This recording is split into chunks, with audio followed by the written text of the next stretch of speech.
Hi, my name's Simon Neefsey. When I started as a professional Scrum trainer with Scrum.org and the scrummaster.co.uk back in 2012, it seemed only natural to use Scrum to operate my new business.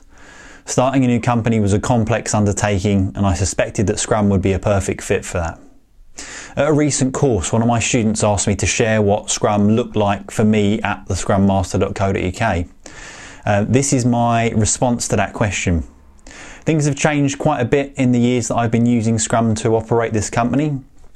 So this describes my current process, which has evolved through inspection and adaptation over the past 5 years. So first off, sprint duration. I use sprints with a duration of 1 week. I tested out other sprint durations over the years, but I found that 1 week worked best for me. The natural cadence of working weeks followed by work-free weekends felt the most logical.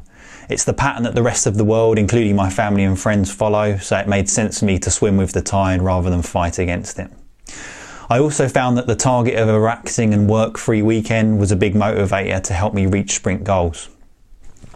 I start and end my sprints on a Friday afternoon. I used to do the standard start on a Monday and finish on a Friday, but I found that I was more relaxed at weekends if I did sprint planning in advance. I could then also start Monday mornings with some simple tasks rather than planning, which required some brain power to ease me into the working week. The Scrum events. So I hold a sprint review and a sprint retrospective late on a Friday afternoon. I review what I achieved and sometimes what I didn't achieve against my sprint goal and my sprint backlog. I look at what I've learned and how I can leverage that for greater value in future. I have a series of questions that I use to help me inspect and adapt the right things during my sprint review and my sprint retrospective. The questions change over time as my focus and goals shift.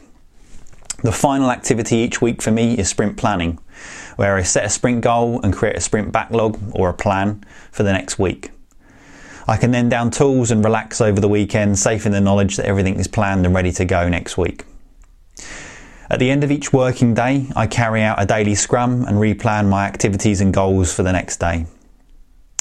Each of the events takes between 5 and 30 minutes. The timing of the events will shift if they fall on days when I'm teaching, but I always do them, even if I spend less time on them during busy weeks. Product backlog refinement. So I revisit my product backlog a few times each week and I refine it as needed. Refinement can include any and all of the following types of activities. So it can include the addition of new product backlog items. This can and does happen at any time. An assessment of risks, dependencies, deadlines and other important dates.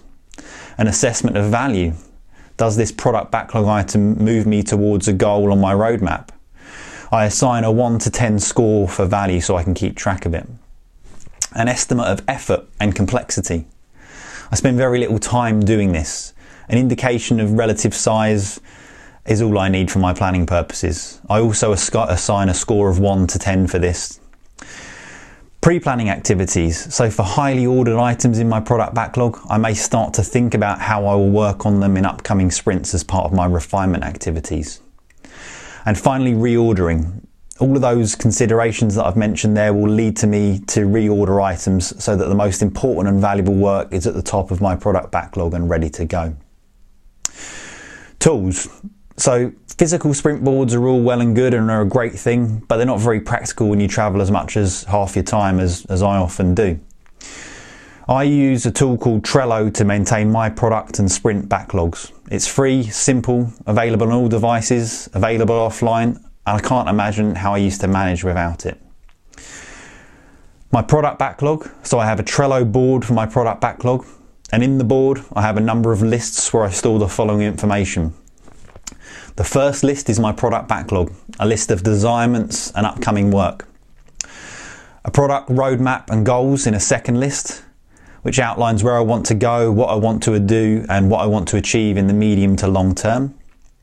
A third list of ideas that are undefined and so not yet polished enough to go into a product backlog just yet. Another list which is my product vision, which is what I do and why I do it, and it really helps me to keep this visible and in front of me as much as possible. And the final list is my business model. So some key details about my business, who my customers are, how I generate revenue, what my costs are. Again, keeping this in front of me really helps me to remember those things and keep them front of mind. I then use another Trello board for my sprint backlog. This board gets archived at the end of each and every sprint and is replaced with a new board, and I use sequential numbering to keep track. My sprint backlog board includes the following lists. So a to-do list, an ordered list of work for the week. Each item in this list may have a checklist to keep track of subtasks. The second list is titled Today, an ordered list of work for the current day, and this is updated regularly and filled during the daily scrum. I go as far as to split this into morning and afternoon sessions so I can better spread my workload and structure my day. The next list is titled In Progress. So although I aim to limit my work in progress to one item at a time, sometimes this is impossible. So I use this in progress list to see what's currently underway and keep track of it. The next list is titled On Hold. This is a list of work that's waiting on something or someone. I assign reminder dates so things don't sit here for too long. The next list is titled Done, so this holds complete items that I've finished with and where the work is done and complete. And it's useful to revisit this in the sprint review to keep track of what got done. And then the final list in my sprint backlog board is a sprint goal, which is a short list that summarises the big things I'm aiming to achieve this week. Typically 1 to 3 items are stored in this list. So does this all work? Yes, it absolutely works for me. I'm currently on sprint 268 and still going strong. I've used Scrum to develop the scrummaster.co.uk to be a preferred supplier of Agile and Scrum training for organisations including Google, NASA, the United Nations and the UK government. I've run courses in over 30 countries for hundreds of organisations and have taught thousands of people. I love what I do, and I continue to work every day to further my mission to spread knowledge and awareness of Scrum all over the world. I need to be agile with a capital A, both in thought and deed in the work that I do. Scrum gives me just enough structure and process to do this. It keeps me organised, motivated and focused. Most importantly, it keeps me aimed at continuous improvement for myself and continuous value delivery to my wonderful customers. If you have questions or want help understanding more about Scrum, please contact me. I'm always here and I'm happy to help. Thank you.